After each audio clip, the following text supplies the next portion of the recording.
Hello, everyone. Thanks for joining our session today under the title The Girl Who Played with Fire, Representing Human and Relationships with Fire. Sorry, guys, I still have lots of echo in my headset. I will try to speak through it, but hope you hear it all right. My name is Sasha Volkov. I am Solution Architect at Optum. And sorry, now I lost control of the slideshow. Just give me a second. Yep. And today with me is Linda. Hey, good afternoon, guys. And good morning to all of you folk like me who've been pretending to be in Amsterdam, but really living FHIR DevDays at through the 1:30 a.m. hours on in the U.S. or North American continent. So Sasha and I were talking something about FHIR back in December, and he started telling me about the Millennium Trilogy that he had been watching and reading and watching, and all the complex relationships that were in that series. And I was like, wow, I wonder if you could represent those in FHIR. And we started talking about how to do that. And once he told me one of the books was named The Girl Who Played with Fire, it was a done deal. We had to use that. So Sasha came up with the data model, and I should tell you, if this is a series you've been planning on watching but putting off, there may be some spoilers in here, so you may want to save this recording for later and watch it after you've read the books or watched the movies. But we'll try our best to use only absolutely necessary information from the book. So let's get started. Main character is Elizabeth. She had a very rich, eventful life. She had a different identity as a Iran Nasser. She had a very complex relationship with her father, Alexander Zalotchenko, former Soviet spy. She had lost her mother early in the age. Her mother was admitted to a long-term healthcare facility. So she lived with a couple foster families. She also had 2 guardians assigned to her to help to go through the life. And again, she had a very difficult relationship with her father. So, and that resulted in her admittance to a hospital twice, once to the mental health institution, and another one is regular hospital. So let's see how we can use FHIR to model the human and human relationship. We will try to answer several questions. For example, how do you link charts with different names for same person? How do you represent same person as patient and related person? And other questions. Let's take a look what we can use from FHIR toolset to do this. Of course, the first resource that we're going to use is patient. Patient has 2 elements of interest for us: contact, and Linda will spend more time on covering the contact. And the second element is link at the bottom. So patient can have from 0 to many links, and the link should be used only to connect with other resources that represent the same person, same human being. So let's just keep this in mind. And link, there are several link types like refer, see also. The second tool in our tool set is a related person. So this element also has 3 elements of interest. Patient is a must element, and related person can point only to a single patient. A related person can have from 0 to many relationships defined, and relationships like guardian, emergency contact of, next of kin. The third element is period. You can have at most one period during which the defined relationships for a patient are active or effective. And the third resource is person. It can be used to link them all or connect them all. So it has link element that is similar to patient link, can be used to connect to other resources that represent the same human. It has target that can be either patient or related person or another person that are relevant for our presentation, as well as assurance. Assurance is basically a confidence level that other resource represent the same human. Level 1 is the lowest level of confidence, and level 4 is the highest level of confidence.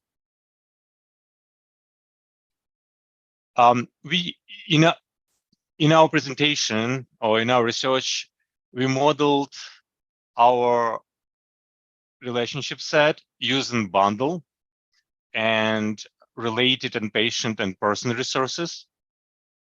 We used CleanFire web application to validate this bundle and to visualize this bundle. So you see this diagram, it's a snapshot from the CleanFire web application.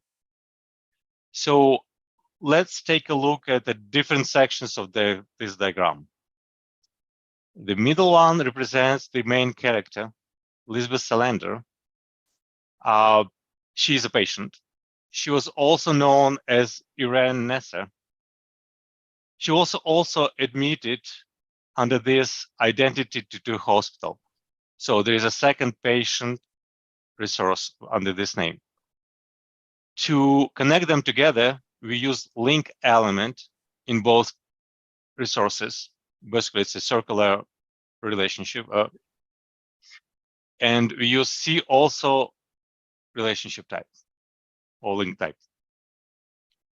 We also wanted to represent Lisbeth Salander as a person who is related to her father, Alexander Zlochenko, at the bottom, who was also admitted as a patient to the same hospital at the same time as Lisbeth. The only way we could do it by representing Lisbeth as a related person. In this related person, we use the relationship as a daughter, and this resource points to Alexander Zalchenko patient resource. And to capture that Lisbeth Salander related person resource represent the same human as Lisbeth Salander patient, we use the patient's link to point to the related person, and we use the other relationship type and referrer type. So that's about the main character. Another character of interest is on the left, is Lisbeth's sister, Camilla Salander. And of course, she is also daughter of Alexander Zalchenko. So we also wanted to represent Camilla in this model as the person who is related to two different patients. As you remember, in a related person resource, you must have only one patient to point to. So we have to use related person twice for Camilla Salander, one as a sister, so we use relationship code for sister, and another time with the relationship code for daughter. So, and this resource points to Alexander Zalchenko patient. We also wanted to make sure that we capture that these two related person resources represent the same human being. For that, we use the person resource for Camilla Solander. And we use link element to point to Camilla Solander's sister and to point to Camilla Solander's daughter. The third type of the relationship we want to explore is the same person is related to the same patient, but the type of the relationship changes over time. So we wanted to explore using period. So remember that related person resource can have multiple relationships, but it can point to a single patient, but it can have only single period. So to represent the change of the relationship in a time, we had to represent the same person twice. So Holger Palmgren on the right first has a role of guardian, first guardian. And so we created related person with the relationship time guardian for a specific period of time. To represent the same person as a friend over a different period of time, we had to create another resource for related person and indicate that period as part of that resource. And similar to Camilla, we wanted to ensure that Holger is the same person, same human, being used in two different related person resources. So similar fashion, we created a person resource which points to both related person resources. And Sasha, before you leave this slide, we also know we could have had a couple more persons on this slide to indicate that they were for the same people, like Lizbeth in both situations and Alexander, but the diagram would have gotten just overwhelming. Exactly. So on the next slide, I talk a little bit about the related person versus the patient contact, and FHIR does a really good job of explaining the difference in how to use when. The contact is used to, it travels with the patient, right? Because it's an element there, but it can't be a target of a resource. So when you're getting information from a person about, their conditions, or you're trying to say that, they had this condition, like family history kind of relationship, they need to be a related person. They cannot be a contact, right? So you can't point to a contact. And that, of course, means that oftentimes you have to have them in both places. So I looked at the two places in FHIR, and they look almost identical. I think you get a photo and a communication choice that's different, but otherwise they're very similar. They do have different value sets. One's bound extensible and one's bound preferred.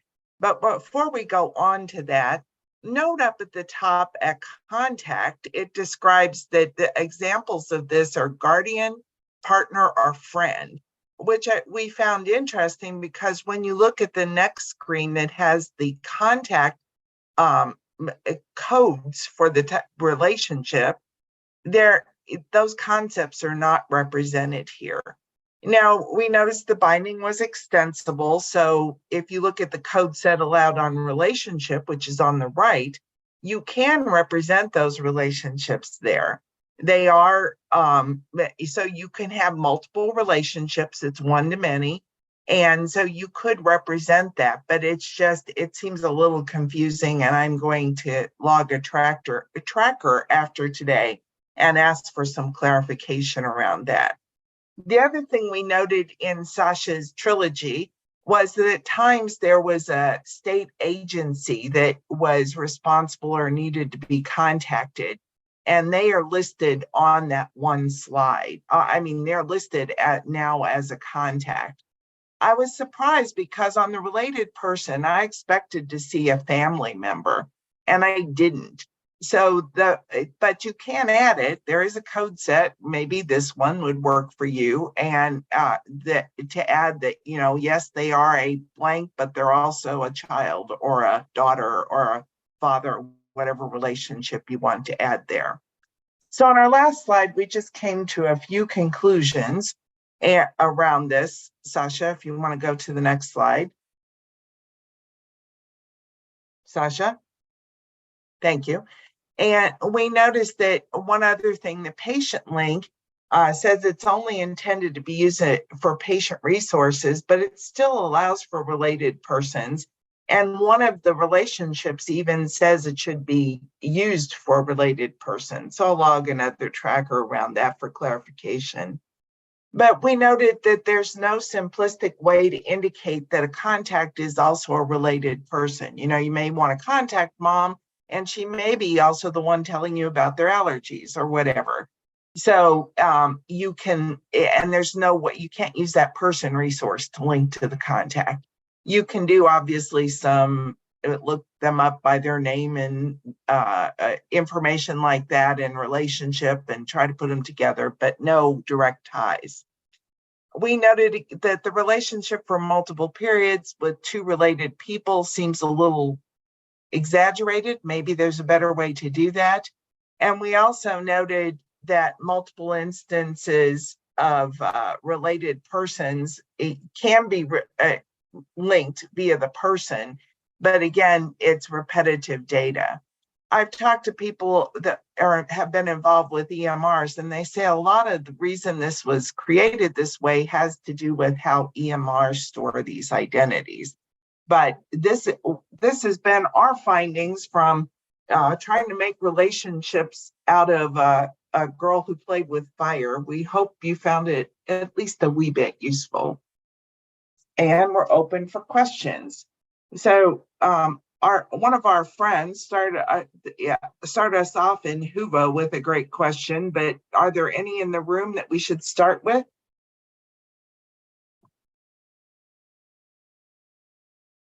Maybe Vicki, any in the room? Maybe we start with the ones online. Sounds good. Would you like to read them go out? ahead. Sure.